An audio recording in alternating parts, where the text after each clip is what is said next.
Vacances, mais pourquoi ne pas trouver l'amour en vacances? Comme il y a 16 millions de célibataires en France, des agences en ont fait leur cible privilégiée. Elles organisent des voyages pour les célibataires, leur proposant des départs en petits groupes et suivant leur centre d'intérêt. Guillaume Petit, Jérôme Chantreau et Thomas Cruz à la recherche de l'âme sœur.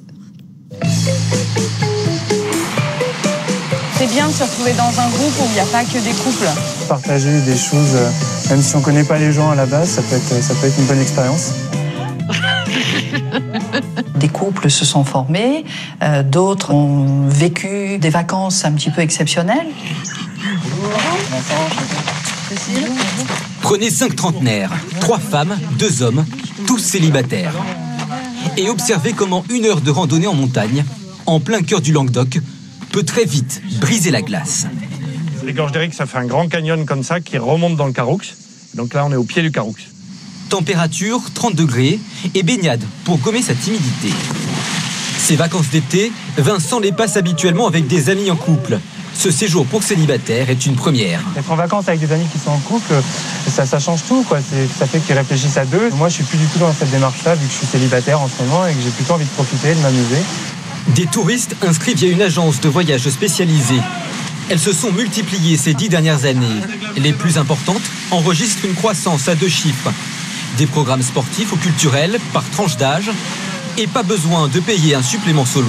Ce que j'aime bien, c'est que je peux voir le profil des gens qui partent, qui s'inscrivent sur le circuit.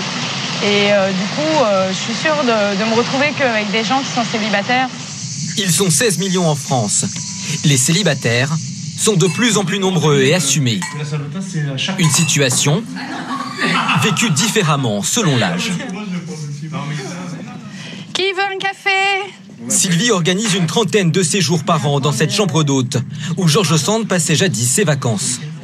Des célibataires âgés de 40 à 50 ans, comme ce comédien venu se ressourcer et faire des rencontres loin de Paris.